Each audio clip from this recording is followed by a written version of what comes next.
الحمد لله نحمده ونستعينه ونستغفره ونؤمن به ونتوكل عليه ونعوذ بالله من شرور أنفسنا ومن سيئات أعمالنا من يهده الله فلا مضل له ومن يضلله فلا هادي له ونشهد أن لا إله إلا الله وحده لا شريك له ونشهد أن سيدنا ونبينا ومولانا محمدا عبده ورسوله وقال الله تبارك وتعالى في القرآن المجيد والفرقان الحميد فأعوذ بالله من الشيطان الرجيم بسم الله الرحمن الرحيم ومن أحسن قولا ممن دعا إلى الله وعمل صالحا وقال إنني من المسلمين وقال النبي صلى الله عليه وسلم الدنيا دار من لا دار له ومال من لا مال له ولها يجمع من لا عقل له او كما قال علیہ الصلوۃ والسلام۔ میرے بزرگوں، پیارے بھائیوں،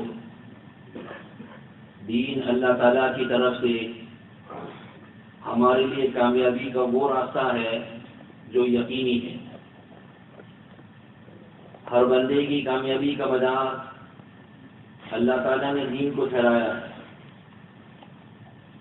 اگر وہ کوئی اور راستہ لے گا اپنے طور پر تو وہ کامیاب نہیں ہوگا بلکہ نامراد ہوگا۔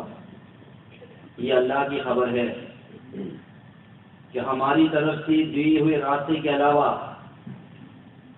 کوئی دوسرے راستے پر اپنے آپ کو چلائے گا تو وہ نتیجے کے اعتبار سے نامراد ہوگا، وَهُوَ فِي الْآخِرَةِ مِنَ الْخَاسِرِينَ، اور یہ پکی بات ہے۔ اس لیے میرے بھائیوں، دوستوں، عزیزوں، بزرگوں، ہماری اوپر ایک ذمہ داری آئی ہے کہ ہم اپنے آپ کو، اپنی ذات کو دین پر ڈالیں، جی چاہے تو بھی اور جی نہ چاہے تو بھی، ہر حال میں اپنے آپ کو دین پر ڈالنا ہے۔ اس لیے کہ دین ہماری تربیت کے لیے آیا ہے اور دین ہماری ایسی تربیت کرے گا کہ زندگی ہماری پاکیزہ بن جائے گی۔ اس لیے دین سے کامیابی حاصل کرنے کے لیے ضروری ہے کہ ہر حال میں آدمی اپنے آپ کو دین کا پابند بناوے۔ یہ ترتیب ہے۔ دیکھو، انسان کے اوپر مختلف قسم کے حالات آتے ہیں۔ اگر یہ اپنے آپ کو حال کا تابع بناتا ہے اور حکم کو چھوڑ دیتا ہے تو اس کی مدد نہیں ہو سکے گی، اس لیے کہ اس نے اپنے آپ کو حال کے تابع بنایا ہے تو جیسا حال ہوگا ویسا کر لے گا۔ ہاں، اگر اس نے اپنے آپ کو حکم کے تابع بنایا ہے تو پھر اس کی مدد ہو سکے گی۔ اس لیے کہ حکم ہی آتا ہے کامیابی کے لیے اور حال جو آتا ہے وہ آزمائش اور امتحان کے لیے۔ دیکھو، انسان کو دنیا میں مختلف قسم کے حالات آتے ہیں۔ یہ بیمار بھی ہوتا ہے، تندرست بھی ہوتا ہے، امیر بھی ہوتا ہے، غریب بھی ہوتا ہے۔ تو انسانوں کی قسم تو وہ ہے جو اپنے آپ کو حال کے تابع کر دے اور حکم کو چھوڑ دے، یا حکم معلوم نہیں اس کو، یا معلوم ہے لیکن اس کو عمل نہیں کرنا ہے، تو حکم کو چھوڑ کر اپنے حال کو بنانے کے لیے اپنے خیال سے لگ جاتا ہے۔ تو میرے بھائیو، حال کون بناتا ہے؟ حال تو اللہ ہی بناتے ہیں۔ بچپنا کس نے بنایا؟ تو کہ اللہ نے بنایا۔ بچپنے کے بعد جوانی کس نے بنائی؟ تو کہ اللہ ہی نے بنائی۔ جوانی سے ہٹا کر بڑھاپا کس نے بنایا؟ تو کہ اللہ ہی نے بنایا۔ یہ پکی دلیل ہے اس بات کی کہ انسان اپنا حال نہیں بناتا۔ اس لیے کہ انسان اپنا حال بناتا تو ہمیشہ جوان رہتا، یہ بوڑھا کیوں بنتا؟ یہ کمزور کیوں بنتا؟ یہ دوسروں کا محتاج کیوں بنتا؟ تو اس بات کی دلیل ہے کہ حال انسان اپنا نہیں بناتا بلکہ حالات اللہ ہی بناتے ہیں۔ یہ جتنے بھی حالات ہیں، جتنے بھی اسباب ہیں، سب مخلوق۔ جو اپنے آپ کو مخلوق کے تابع بنائے گا وہ کیسے کامیاب ہوگا؟ جو اللہ کے تابع بنائے گا، اپنے آپ کو اللہ کے حکم کے تابع کرے گا تو اللہ تعالیٰ اس کو کامیاب کرے گا۔ اس لیے میرے بھائیوں دوستوں بزرگوں، ہم سب کو اپنی تربیت کرنی ہے تاکہ ہر حال میں ہم اللہ تعالیٰ کے حکموں پر چلنے والے بنیں اور ہر حال میں اللہ کے حکموں کو پورا کر کے اللہ تعالیٰ سے کامیابی لے آئیں۔ اور یہ بھی یاد رہے کہ حکموں کو پورا کرنے کی جو محنت ہے وہ تو بہت تھوڑی ہے، اور اس کی قیمت اور دام اور اجر جو ہے وہ بہت زیادہ ہے۔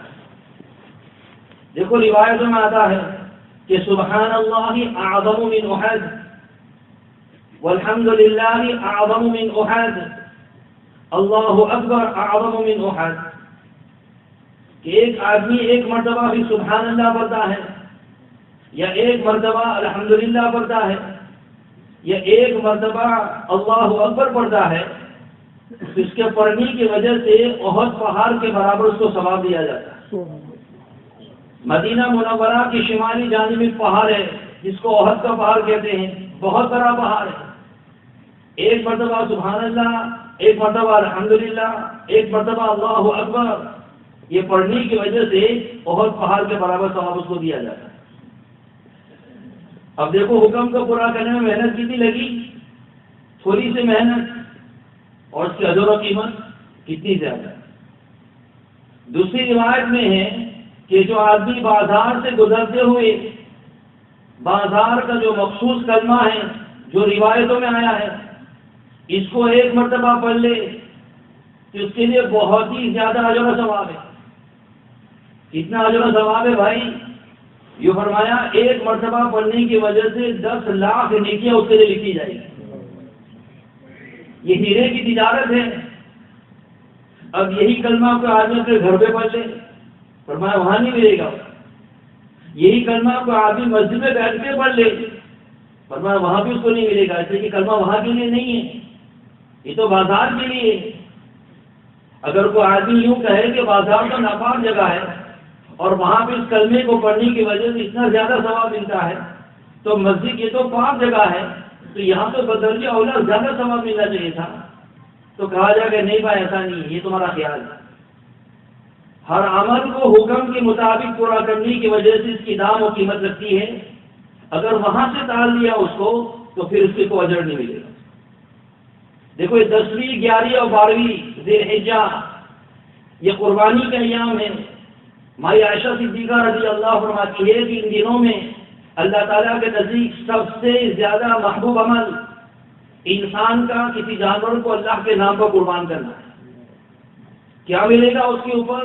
یہ فرمایا کہ ہر بال کے بدلے میں ایک نیکی۔ آگے جو فرمایا کہ ابھی وہ قربان کے وہ جانور کا خون زمین پر پہنچنے سے پہلے قربانی کرنے والے کی مغفرت۔ یہ فرمایا قربان کیے ہوئے جانور تمام اپنے اعضاء کے ساتھ اور جوارے کے ساتھ کل قیامت کے دن میدان حشر میں لایا جائے گا اور میزان عمل میں اس کا وزن کیا جائے گا۔ یہ فرمایا کہ قربان کیے ہوئے جانور یہ کل پرصراط کو گزرنے کے لیے یہ سواری کا کام دے گا۔ تو یہ ساری فضیلتیں ان دنوں کے لیے 10ویں 11ویں اور 12ویں۔ اب کوئی آدمی یہاں سے ٹال دے اس کو کہ ابھی نہیں میں تو 12ویں اور 13ویں کی بات کروں گا، تو پھر اس کے لیے وہ ثواب نہیں ہے۔ اگر 10 اونٹ کو بھی ذبح کرے گا تو وہ ثواب نہیں ملے گا جو ان 3 دنوں میں ملنے والا۔ تو کہنے کا مطلب یہ ہے میرے بھائیوں کہ ہر حکم کو حال کے مطابق پورا کرنا ہے۔ حکم کو حال کے مطابق پورا کریں گے تو پھر اس کی دام و قیمت لگے گی، اور وہاں سے اگر ٹال دیں گے تو پھر کچھ نہیں ملے گا۔ اس لیے ہم سب کو اپنا ذہن بنانا ہے اور اپنی تربیت کرنی ہے تاکہ ہر حال کے حکم کو ہم پورا کریں۔ اور ذہن بنانے کا مطلب یہ ہے کہ اپنے نفس کو اس کے لیے تیار کرنا ہے، اس لیے کہ نفس جو ہے یہ حکم کو پورا کرنے کے لیے تیار نہیں ہوتا، بلکہ ٹالتا رہتا ہے کہ ابھی تو نماز کا بہت ٹائم ہے، بعد میں پڑھتے ہیں، اور کرتے کرتے کرتے جو ہے نماز کو قضا کروا دیتا ہے۔ اور شریعت کا مزاج یہ نہیں ہے، شریعت کا مزاج تو ہے فاستبقوا الخیرات، یہ خیر کی بات ہے، دین کا کام ہے، اس سے آگے بڑھو، پیچھے مت رہو۔ اس نے فرمایا دین کے کام کے اندر محنت بھی ہے، ہمت بھی ہے اور فکر بھی ہے۔ اس لیے اگر وہ نہیں کرے گا ابھی، اگر وہ حکم کو ابھی نہیں پورا کرے گا تو پھر آئندہ کیا امید ہے کہ حکم پورا کر سکے گا؟ یا کرنے کی اس کو توفیق ملے گی؟ دیکھو جناب نبی کریم صلی اللہ علیہ وسلم کی ملاقات ایک جماعت کے ساتھ مینا میں. عرب اپنی جاہلیت کے زمانے میں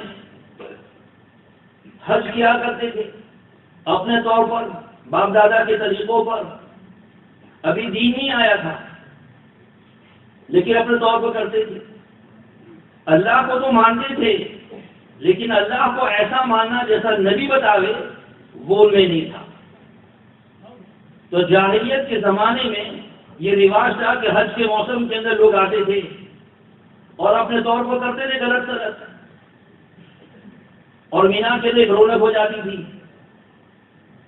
اشعار بھی پڑھتے تھے اور جناب فخر بھی کرتے تھے اور باپ دادا کے جو کارنامے تھے اس کو بھی جتاتے تھے. یہ ساری چیزیں وہاں پہ ہوتی تھی. جس وقت اللہ نے جناب نبی کریم صلی اللہ علیہ وسلم کو نبی بنا کر بھیجا اور آپ نے اللہ کا اس کام کو شروع کیا مکے کے اندر، تو آپ ہر موقع سے فائدہ اٹھاتے تھے تاکہ لوگوں کو اللہ کی طرف بلانا اور حکموں میں کامیابی کو بتانا جو اصل کام ہے، تب ہر موقع سے فائدہ اٹھاتے تھے. تو مینا میں جہاں پہ لوگوں کی پڑاؤ ہوتی تو قافلے ہوتے تھے، وہاں پر بھی آپ چلے جاتے تھے رہبروں کے ساتھ. کبھی ابو بکر صدیق رضی اللہ عنہ رہبر بنتے تھے، کبھی عباس بن عبد المطلب چچا ہی رہبر بن جاتے تھے. اس لیے کہ ابو بکر صدیق رضی اللہ تعالیٰ عنہ لوگوں کی نسل کو بہت جانتے تھے، اس لیے کہ تاجر آدمی تھے اور تاجر جو ہوتے ہیں ان کی واقفیت زیادہ ہوتی ہے، پہچان زیادہ ہوتی ہے. اور عباس بن عبد المطلب یہ اپنے قوم کے سردار تھے بنو ہاشم کے، اور حاجیوں کی خدمت کرتے تھے. تو حاجیوں کی خدمت کرنے کی وجہ سے بہت سارے لوگوں سے واقف تھے. تو ان کی واقفیت سے فائدہ اٹھا کر جناب نبی کریم صلی اللہ علیہ وسلم ان کے ساتھ جاتے تھے. چنانچہ مینا میں ایک پڑاؤ پڑا ہوا تھا، ایک قافلہ تھا، وہاں پہ جناب نبی کریم صلی اللہ علیہ وسلم تشریف لے گئے اور آپ نے ان کے سامنے بات کی. بہت اچھے لوگ تھے، سلیقے کے لوگ تھے، بہت دھیان سے بات سنی، سلیقے کے ساتھ سنی. اس کے بعد جناب نبی کریم صلی اللہ علیہ وسلم نے ان سے یوں فرمایا کہ دیکھو جی، میری بات کو قبول کرو اور میرا ساتھ دو. دیکھو جب نبوت آتی ہے تو ہجرت اور نصرت یہ زندہ ہوتی ہے، اور آپ نے یوں فرمایا کہ دیکھو میرا ساتھ دینے کی ایک صورت یہ ہے کہ جس وقت آپ لوگ یہاں سے واپس اپنے وطنوں میں جاؤ تو مجھے اپنے ساتھ لے چلو، اس لیے کہ میری قوم قریش مجھے یہاں پہ کام نہیں کرنے دیتی. دھیان سے سننا، میری قوم قریش یہاں پہ مجھے کام نہیں کرنے دیتی. یہ بات آپ نے ان کے سامنے رکھی. اس قافلے میں ایک آدمی تھا جو بہت سمجھدار تھا. اس نے قافلے والوں کو سمجھایا کہ دیکھو جی بہت اچھی بات ہے، یہ ہماری خوش نصیبی ہے، ان کو قبول کر لو، ان کی بات کو مان لو. تو قافلے والے یوں کہنے لگے کہ بھائی ابھی تو حج کے لیے آئے ہیں، کام تو پورا نہیں ہوا، دوسرا کام. وہی ٹالنے والی بات. دیکھو نتیجہ کیا نکلتا ہے اس کا، کہ ابھی نہیں بعد میں. اس کا نتیجہ کیا نکلتا ہے دھیان سے سننا. تو کہنے لگے ابھی تو حج کے لیے آئے ہیں اور آئندہ ابھی حج کے کام تو پورا ہو، اس کے بعد دوسرا. تو قوم تیار نہیں ہوئی. لیکن جب جناب نبی کریم صلی اللہ علیہ وسلم نے دیکھا کہ ایک آدمی سمجھ رہا ہے بات کو اور موافق بن رہا ہے تو آپ نے اور دعوت دی اس کو. تو وہ سمجھدار آدمی یوں کہنے لگا کہ دیکھو جی آپ کی بات سے مجھے کوئی اختلاف نہیں، آپ کی بات کا میں جو ہے بالکل متفق ہوں، اور آپ کی بات کے اندر بڑی نورانیت ہے. اس لیے کہ نبی جب بات کرے گا تو کیسی بات ہوگی. لیکن بات یہ ہے کہ میری قوم جو ہے ماننے کے لیے تیار نہیں ہے. اگر میں ان کو چھوڑ کر کوئی اور قدم اٹھاؤں گا تو یہ بات جو عداوت تک پہنچ جائے گی اور جو ہے مسئلہ بنے گا نہیں، مسئلہ نازک ہے اور بات بنے گی نہیں. اس نے یہ کہہ دیا. یہ حضرات تو یہاں سے چلے گئے، رہبروں کے ساتھ حضور آئے تھے وہ تو چلے گئے. جب اس قافلے کا واپس جانے کا وقت آیا اپنے وطن میں تو یہ جو سمجھدار آدمی تھا اس نے یہ بتایا کہ دیکھو جی وطن تو جانا ہی جانا ہے، لیکن بجائے اس راستے کی اس راستے میں جاتے ہیں. اس لیے کہ راستے کے اندر ایک بستی آ رہی ہے فدق، وہاں پہ یہود کے بہت سارے علماء ہیں اور ان سے ہم پوچھ لیتے ہیں، ان کی رائے بھی لے لیتے ہیں کہ بھائی مینا میں ایک آدمی ملا تھا اور ہم کو یہ سمجھا رہا تھا یہ سچ ہے جھوٹ ہے بناوٹ ہے، کیا بات ہے؟ سب متفق ہو گئے ٹھیک ہے ایسا ہی کرتے۔ چنانچہ بستی میں پہنچے اور ایک برے آدمی کے اس سے بات کی، اس نے کچھ کہے بغیر کتاب نکالی، اور کتاب نکالنے کے بعد اس میں سے پڑھنے لگا کہ نبی آخر الزمان کا ظہور ہوگا، ان کے اخلاق ایسے ہوں گے، ان کا چہرہ ایسا ہوگا، ان کا رنگ ایسا ہوگا، وہ اونٹ کی سواری کریں گے اور روٹی کے ٹکڑے کے اوپر گزارا کریں گے، شاہی ہاتھ بازو میں نہیں ہوگا، اور وہ نبی ہوں گے۔ تو یہ تو وہی تھے۔ اور آگے اس یہود کے عالم نے یوں بھی کہا کہ جب ان کا ظہور ہوگا تو لوگ دو حصوں میں تقسیم ہو جائیں گے، ایک تو وہ ہوں گے جو ان کا ساتھ دیں گے، اور دوسرے وہ ہوں گے جو ان سے لڑیں گے، جیسے ابو جہل اور ابو لہب۔ اور اس نے یہ بھی کہا کہ میری رائے تم سے یہ ہے کہ آپ ان کی اتباع کرنا۔ جب اس نے یوں کہا تو سمجھدار آدمی نے پھر اپنے قوم کے لوگوں سے کہا کہ دیکھو جی یہ بھی تو کہہ رہے ہیں اب کیا کرنا ہے؟ تو وہ لوگ یوں کہنے لگے کہ بھائی دیکھو ابھی تو ہم واپس جا رہے ہیں، ہم تو ہر سال حج کے لیے آتے ہیں، آئندہ سال آئیں گے تو اس وقت ہم کر لیں گے۔ دیکھو وہی ٹالنے والی بات، ابھی نہیں پھر کبھی، ابھی نہیں پھر کبھی، نتیجہ کیا نکلتا ہے دھیان سے سننا۔ یہ لوگ تو چلے گئے وطن کے اندر، وطن چلے جانے کے بعد جو آئندہ سال حج کا موقع آیا تو اعلان ہو گیا کہ کوئی بھی آدمی حج میں نہیں جا سکتا، اس لیے کہ قانون تو تھا نہیں کوئی وہاں پہ۔ چنانچہ وہ سال تو گزر گیا، اس کے بعد ہر سال کچھ نہ کچھ آتا رہا، اس لیے کہ دنیا کے بلبلے جو ہے آدمی کو بتاتے ہیں، اور شیطان جو آدمی کو دھوکہ دیتا ہے کہ ابھی یہ باتیں کر لینا۔ تو کرتے کرتے نتیجہ یہاں تک پہنچا کہ جناب نبی کریم صلی اللہ علیہ وسلم کا جو مکی دور تھا 13 سالہ زندگی وہ بھی گزر گیا، ہجرت کر کے آپ مدینہ آئے اور مدینے کے 10 سال یہ بھی تقریباً گزر گئے اور یہ لوگ نہیں جا سکے وہاں، یہاں تک کہ جناب نبی کریم صلی اللہ علیہ وسلم کی زندگی کے صرف 80 دن رہ گئے تھے، 80 دن، اور آپ جو ہے حجۃ الوداع کے موقع پر حجۃ الوداع کے موقع پر مکہ آئے حج کرنے کے لیے۔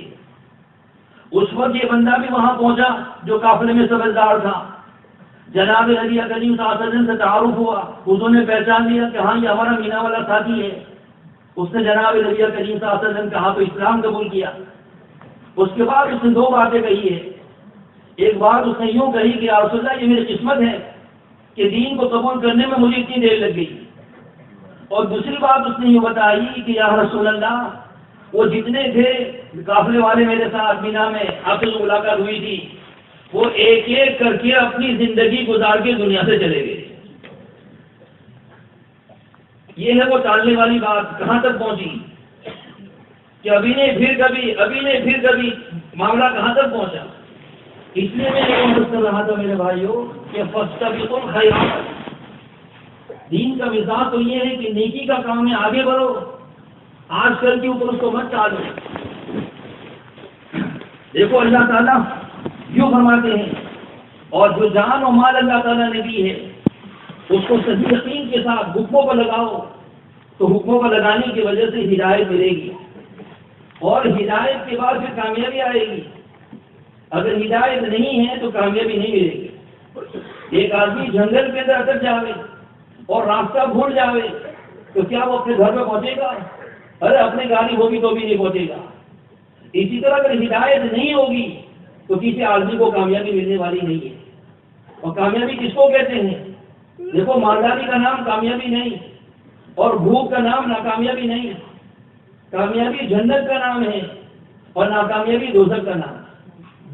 جناب نبی اللہ تعالیٰ نے جنت اور جہنم دونوں کو بنایا ہے اور داخل ہونے کے راستے بھی بتا دیے کہ بھائی جنت کا راستہ جو ہے یہ سارے حکموں والا راستہ، یہ جنت والا راستہ ہے، اور خواہشات والا راستہ یہ سارا جو ہے جہنم والا راستہ ہے۔ اللہ نے قرآن اتارا ہے ہمارے اوپر، اور اس قرآن کے اندر اللہ نے یوں فرمایا کہ اپنے یقین کو صحیح کرو اور اپنی جان و مال کو حکموں پر لگاؤ تو تم کو کامیابی ملے گی۔ اسی لیے مولانا الیاس صاحب رحمۃ اللہ علیہ اپنے ساتھیوں کو نصیحت کیا کرتے تھے کہ قرآن پڑھا کرو، اس سے کہ قرآن پڑھنے کی وجہ سے اندر کا ذہن ختم ہو جائے گا۔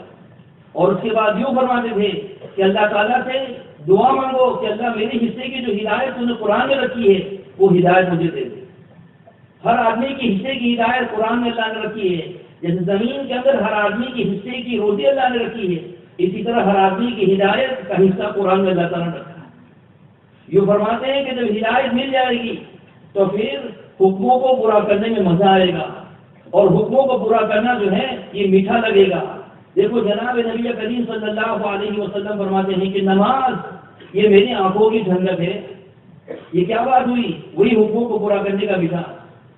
ایک صحابی ہے رضی اللہ تعالیٰ عنہ، عقیل ابن انیس رضی اللہ تعالیٰ عنہ، اتنے غریب صحابی کہ کھانے کو لقمہ نہیں، اور پہننے کے لیے چترا نہیں، اور سر ڈھانپنے کے لیے جھوپڑا نہیں، لیکن جب اللہ تعالیٰ کے دین کے تقاضے پر مان لگانے کا وقت آیا ہے تو رات ہی رات ایک یہودی کے باغ میں گئے ہیں اور اس سے معاملہ کیا ہے۔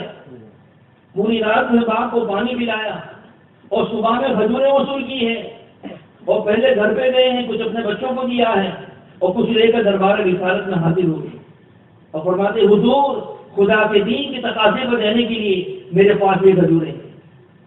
یہ تو وہ بھی جانتے تھے کہ یہ حکم غریب آدمی کے لیے نہیں ہے، لیکن وہی بات حکموں کو پورا کرنے کا مزہ اور حکموں کو پورا کرنے کا میٹھا سن کو آ رہا۔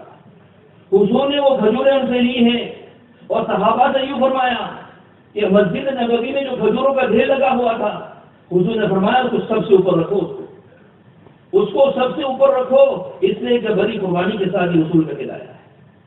دیکھو میرے بھائی اور دوستوں بزرگوں، اللہ تعالیٰ نے ابراہیم علیہ السلام سے تو صرف ایک گھرانے کی قربانی لی تھی، لیکن جناب نبی کریم صلی اللہ علیہ وسلم نے ہزاروں گھروں کی قربانیاں دلوائی۔ عمار بن یاسر رضی اللہ تعالیٰ عنہ کی گھرانی کی قربانی، زید بن ثابت رضی اللہ تعالیٰ عنہ کی قربانی، حذیفہ بن یمان رضی اللہ تعالیٰ عنہ کی قربانی، عثمان علی رضی اللہ تعالیٰ عنہما کی قربانی، عمر اور ابوبکر صدیق رضی اللہ تعالیٰ عنہما کی قربانی، حسن حسین کی قربانی اور اپنی صاحبزادیوں کی قربانی، یہ ساری قربانیوں کے بعد یہ دین ہم تک پہنچا ہے اور یہ نورانی چہرے اور مجھے آپ کو نظر آ رہے ہیں۔ ہر انسان کی انفرادی زندگی کے مسائل کا حل اللہ تعالیٰ نے ایمان میں اور ایمان کی محنت میں رکھا ہے۔ اس لیے میرے بھائیوں دوستوں بزرگوں، ہر ایک سے چاہے چھوٹا ہو بڑا ہو، جوان ہو برا ہو، مرد ہو یا عورت ہو، ہر ایک سے مطالبہ ہے کہ اپنے ایمان کو بناؤ، اور ایمان کی بنانے کی راہیں محمد صلی اللہ علیہ وسلم نے بتا دی۔ فرمایا اس ایمان کو بنانا بھی ہے، اس بنے ہوئے ایمان کو پکانا بھی ہے، اس پکے ہوئے ایمان کو بچانا ہے، اس بچے ہوئے ایمان کو پھیلانا ہے۔ یہ فرمایا ایمان بنے گا دعوت سے، اور ایمان پکے گا جو ہے مجاہدوں سے، اور ایمان پھیلے گا، ایمان بچے گا ہجرت سے، اور ایمان دنیا میں پھیلے گا قربانی سے۔ عرفات کے میدان کی دعا اٹھا کر دیکھ لو، جناب نبی کریم صلی اللہ علیہ وسلم کو بطور وحی یہ بات بتا دی گئی ہے کہ تمہارے لاڈلے حسن حسین کی شہادت اس امت کے ہاتھوں ہونے والی ہے، اور نبوت کی استدعا رکھنے والا عمر اس کی شہادت اس امت کے ہاتھوں ہونے والی ہے۔ لیکن ذرا اٹھا کے دیکھ لو، کہیں بھی آپ کو یہ نہیں ملے گا کہ آپ نے یہ دعا کی ہو اللہ میرے لاڈلوں کی حفاظت فرما دے، یا اللہ عمر کی حفاظت فرما دے، یا عثمان و علی کی حفاظت فرما دے، یہ کہیں نہیں ملے گا۔ بلکہ زبان حال سے آپ کو یہ بات معلوم ہوگی کہ حضور یوں فرما رہے ہیں کہ میرا خاندان، میرے لاڈلے اور میرے داماد اور میرے بچوں کی بیوردگی، ان سب کے غموں کو پی سکتا ہوں اگر میری امت کا مسئلہ حل ہو سکتا ہے۔ آخری وقت یہ دنیا سے جا رہے ہیں، جبرائیل امین تشریف لائے ہیں، اسرائیل باہر کھڑے ہیں، اور جبرائیل فرمانے یا رسول اللہ 12 ربیع الاول کی کوئی قید نہیں ہے، آپ کو اللہ نے پورا اختیار دیا ہے، اگر آپ دنیا میں اور رہنا چاہتے ہیں تو آپ کو اجازت ہے۔ حضور نے فرمایا جبرائیل پہلے اللہ کو پوچھ کے آؤ کہ میری امت کے ساتھ کیا کرو۔ جبرائیل تشریف لے رہے ہیں اور تھوڑی دیر کے بعد آپ یوں کہتے ہیں یا رسول اللہ یوں فرما رہے ہیں کہ آپ کو آپ کی امت کے بارے میں ناراض نہیں کریں گے، آپ کو آپ کی امت کے بارے میں راضی کر لیں گے۔ اس کے بعد حضور فرما رہے ہیں اللہم رفیق الاعلیٰ، کیا میں اللہ سے اپنے اللہ سے ملنا چاہتا ہوں۔ اوپر سے حکم ہو گیا، اب رکو کرنا شروع کرو۔ میرے بھائیوں، جس نبی نے ہم کو نہ رات کو بولا، نہ دین کو بولا، نہ شرط نہ سکرات کا عالم میں بولا، نہ حشر کی میدان میں بولے گا، اس نبی کی طریق ہمارے سامنے کتنی ہے، وہ نبی کی لائف زندگی ہمارے سامنے کتنی ہے۔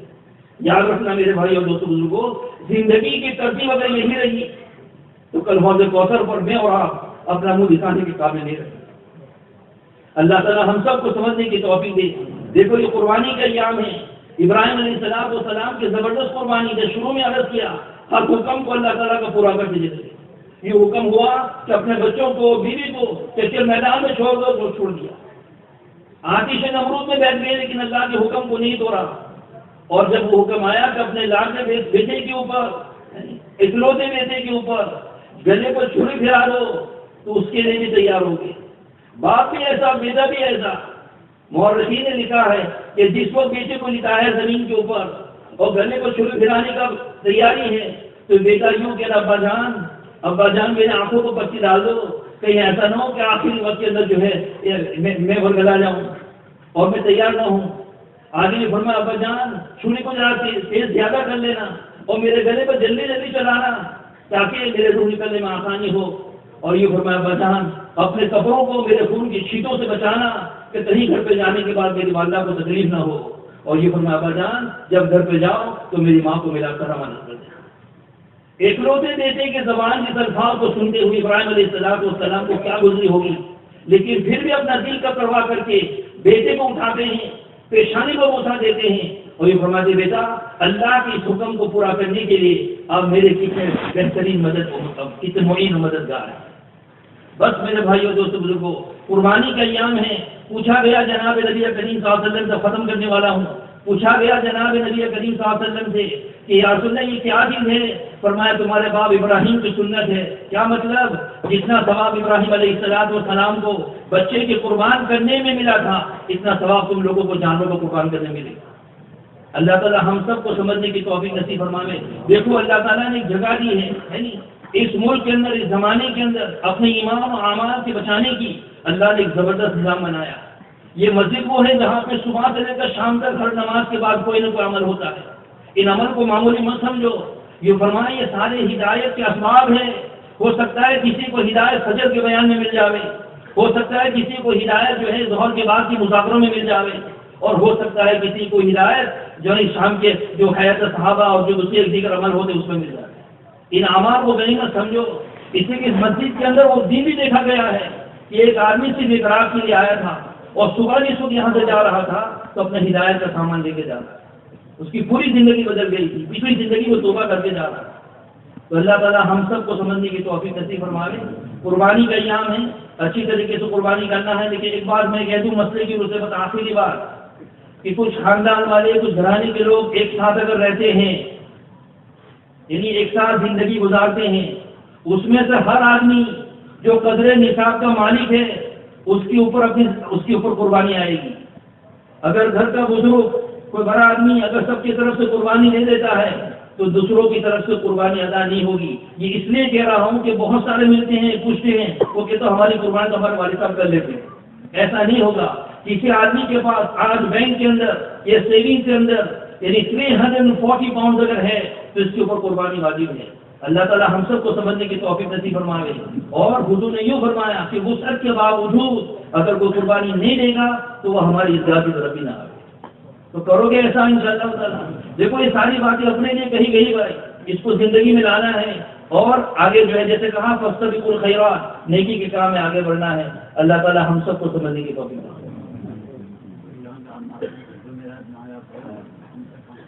حافظ صاحب فرما رہے کہ جمعرات شب جمعہ یہاں پہ آیا کرو. اس لیے کہ مختلف علاقوں سے لوگ آتے ہیں. دیکھو مانچسٹر سے لوگ یہاں پہ آتے ہیں اور ہمارے کیا کہتے ہیں یارکشائر کے سارے اطراف کے لوگ یہاں پہ